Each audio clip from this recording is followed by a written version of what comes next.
देखिए आज हम लोग आप लोगों को ये हम लोगों का ऊपर से निर्देश है कि एक ऐसा भाषा आप लोगों को सिखाए जो हम लोगों का पार्श्ववर्ती यानी कि नेबर राज्य में यानी कि हम लोगों का सटा हुआ राज्य में जो बोला जाता है वैसा भाषा सिखाने का हम लोगों का निर्देश आ रहा है ऊपर से। तो हम लोग आप लोगों को बांग्ला पश्चिम बंगाल का जानते हैं ना, वेस्ट बंगाल, वहाँ कौन भाषा चलता है? बांग्ला भाषा चलता है। कौन भाषा चलता है? बांग्ला भाषा। तो हम लोग बांग्ला भाषा सीखने का कोशिश करेंगे। हम लोग बांग्ला भाषा सीखने का कोशिश करेंगे, क्या सीख के ही रहेंगे, है कि नहीं? तो आप लोगों को आज से हम लोग जैसे बांग्ला भाषा का एक क्लास लेंगे, हैं? तो आप लोग बांग्ला भाषा सीखिए। देखिए बांग्ला एक ऐसा भाषा है, एक ऐसा लैंग्वेज है जो कि बहुत मधुर लैंग्वेज है, बहुत मधुर, सुमिष्ट, बहुत अच्छा लैंग्वेज है कि नहीं? इसी भाषा में रविंद्रनाथ टैगोर आप लोग जानते हैं, रविंद्रनाथ ठाकुर, उनको रविंद्रनाथ टैगोर बोलते हैं। उनको नोबेल प्राइज मिला था और नोबेल प्राइज उनको किस लिए मिला था? बांग्ला भाषा में वो एक तो रचना लिखे थे, है उनका ऐसे तो ये का नाम है संचय का जो लिखे थे, लेकिन उसमें भी एक तो लिखे थे सॉन्ग्स ऑफरिंग्स, गीतांजलि। क्या लिखे थे? गीतांजलि, जिसमें उनको नोबेल प्राइज मिला था। विश्व का सबसे बड़ा पुरस्कार क्या था? है साहित्य में नोबेल पुरस्कार, नोबेल प्राइज उनको मिला था बांग्ला में। तो उसको देखिए, इस भाषा को इसलिए हम लोग बहुत आप लोग सीखिए, बहुत आप लोगों का काम में आएगा। हाँ हाँ, बांग्ला भाषा का जो लिटरेचर है, बांग्ला भाषा का जो हिस्ट्री है, बांग्ला का जो कल्चर है, ये बहुत ही वास्ट और रिच कल्चर है।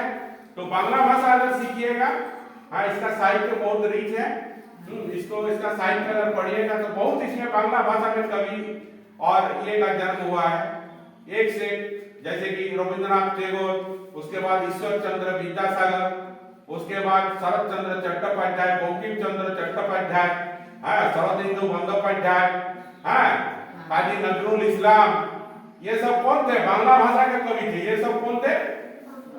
बांग्ला भाषा के कवि थे। तो हम लोग इसी को आज बांग्ला भाषा को हम लोग आपके स्कूल में हम लोग के स्कूल में इंट्रोड्यूस कर रहे हैं और बांग्ला भाषा को शुरू से फ्रॉम द बेसिक बांग्ला भाषा को हम लोग सीखने का कोशिश करेंगे। तो पहले बांग्ला भाषा में हम लोग स्वर वर्ण को सीखेंगे। देखिए, आओ बांग्ला सीखे। क्या है? आओ बांग्ला सीखे। तो देखिए, ये तो आप लोग हिंदी में देखिए ऊपर लिखा हुआ है और उसका नीचे में बांग्ला लिखा हुआ है। ये क्या है? स्वर वर्ण। ये क्या है? स्वर वर्ण। हिंदी में क्या ओ आ क को क्या बोलता है? स्वर वर्ण, स्वर वर्ण। और बांग्ला में भी इसको क्या बोलता है? स्वर वर्ण। बांग्ला में भी क्या बोलता है? स्वर वर्ण, ब मूर्धन न रे, स्वर वर्ण है। और इसके बाद व्यंजन वर्ण। बांग्ला में भी दो वर्ण होता है, वर्ण दो टाइप का होता है, एक स्वर वर्ण, एक व्यंजन वर्ण। हिंदी में भी स्वर वर्ण और व्यंजन वर्ण होता है ना? तो हम लोग आज अ आ क ख को सीखेंगे आप लोगों के यहाँ। आप लोग इसको लिखने सीखिएगा। देखिए, ये होता है अ, ये देखिए अ ऐसा है ना, अ किस तरह का होता है? इस तरह लिखता है, इस तरह अ लिखता है, ऊपर मात्रा ई अ हुआ, ई क्या हुआ? अ हुआ। हाँ, इसके बाद ये हुआ आ, ये हुआ अ ही बना। फिर एक तो आकार दे देंगे मात्रा, तो हम लोग इसको क्या है? अ आ हो गया, अ आ। फिर देखिए ये है, ये हर्षई है। तो इस तरह से बांग्ला में होता है हर्षई, ये हर्षई। हाँ, फिर ये होता है दीर्घी। देखिए ऊपर है हिंदी में और नीचे बांग्ला में। दीर्घी कैसे होता है? इस तरह से दीर्घई।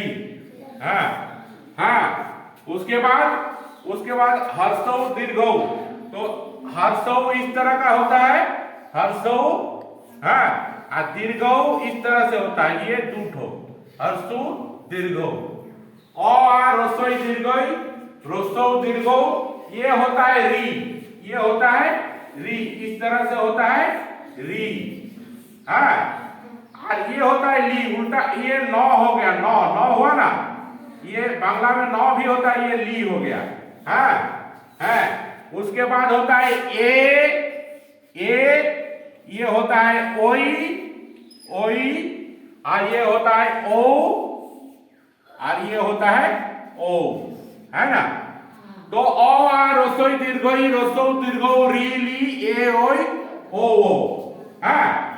ये बांग्ला में होता है। इसको आप लोग बढ़िया से पढ़िएगा, लिख लीजिएगा, है ना, लिख लीजिएगा। और रसोई दीर्घई पहले हिंदी में ऊपर लिखिएगा, उसका नीचे नीचे बांग्ला में जैसे हम लिख दिए हैं वैसा लिखिएगा, और इसको पढ़िएगा, है ना, इसको पढ़िएगा और इसको रटिएगा, है ना। तो बांग्ला भाषा इस तरह से आप लोग आज स्वर वर्ण सीखे हैं। कल हम लोग एक क्लास लेंगे जिसमें व्यंजन वर्ग क ख ग घ को कैसे लिखता है उसको दिखाएंगे। आज आप लोग इसको रटिएगा, है ना।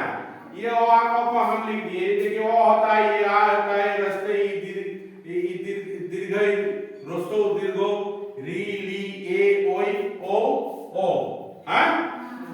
तो आज हम थोड़ा सा आप लोगों को बांग्ला का इंट्रोडक्शन देंगे, और बांग्ला में आप लोग बांग्ला का इंटरेस्ट पैदा करने के लिए एक छोटा सा स्टोरी सुनाएंगे, वो स्टोरी क्या है।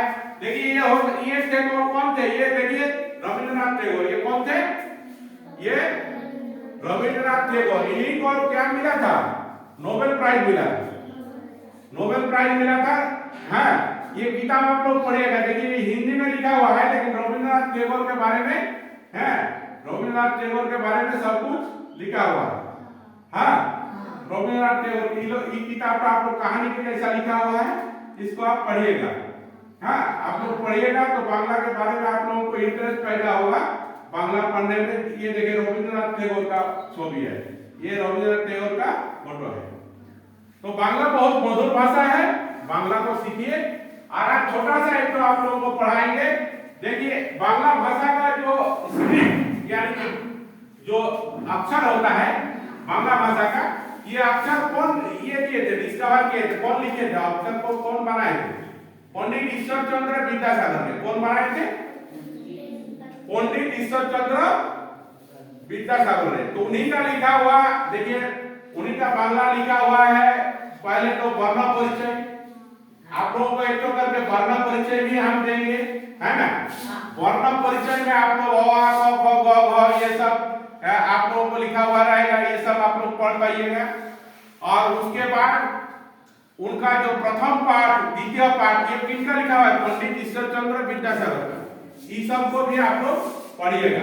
इससे आप लोग धीरे धीरे बांग्ला पूरा सीख जाइएगा, बांग्ला पूरा सीख जाइए। ये देखिए ये एक देव साहित्य कुटीर का बांग्ला बुक है।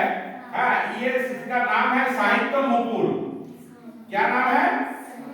साहित्य मुकुल। तो हम लोग आज इसको पढ़ेंगे,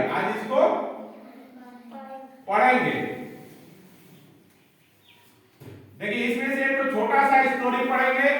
स्टोरी इसलिए स्टोरी हम लोग आज पढ़ेंगे ताकि आप लोग बांग्ला भाषा के प्रति आप लोगों का उत्साह पैदा हो। स्टोरी का हम लोग बहुत कम संक्षेप में पढ़ेंगे। देखिए मिथ्यावादी सजा, बांग्ला में बोल रहा है कि मिथ्यावादी सजा, यानी मिथ्यावादी किसको बोलता है? जो झूठ बोलता है। तो जो झूठ बोलता है उसका सजा क्या होता है? ये किनका लिखा हुआ है जी? ईश्वर चंद्र विद्यासागर का। किनका लिखा हुआ है? ईश्वर चंद्र विद्यासागर का। और साहित्य मुकुल से लिखा हुआ है। देखिए एक छोटा सा स्टोरी है, लेकिन आप लोगों को बहुत मजा आएगा। बांग्ला में इसको लिखा है कि मिथ्यावादी सजा, यानी कि झूठ बोलने वाला का सजा जो होता है वो लिखा हुआ है। देखिए हम पढ़ेंगे और इसको हम हिंदी में भी समझा देंगे आप लोगों को, आप लोग समझिएगा। मिथ्ये कथा बोला বৈদ্যনাথের অভ্যাসে দাঁড়িয়ে গিয়েছিল। बैद्यनाथ बोल के एक तो लड़का था, उसका मिथ्या यानी कि झूठ बोलना उसका अभ्यास में, यानी कि अभ्यास में खड़ा उसका ये हो गया था, तब्दील हो गया था, है ना।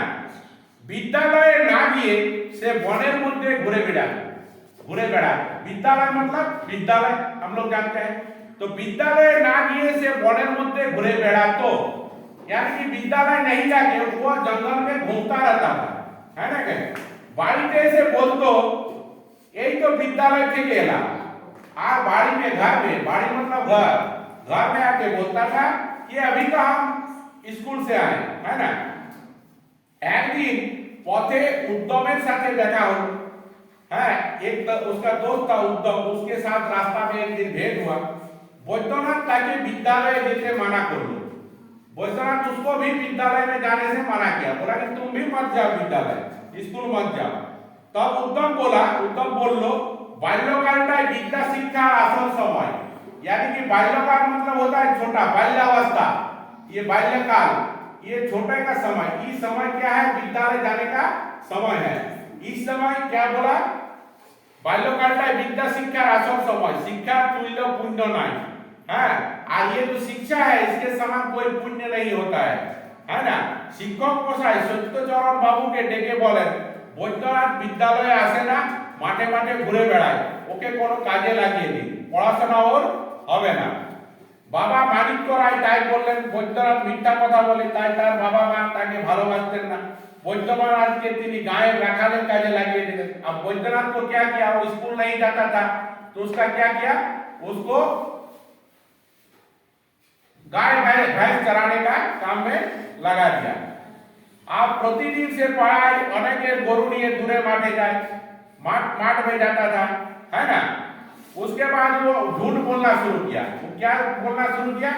वो झूठ बोलना शुरू किया। गांव में क्या भैंस बकरी सब ले जाके वो ये करता था, चराता था, है ना? उसके बाद क्या हुआ? एक दिन वो ऐसे ही हल्ला करने का लगा कि अरे बाघ ऐसे छे, बाघ ऐसे छे, बाघ ऐसे छे।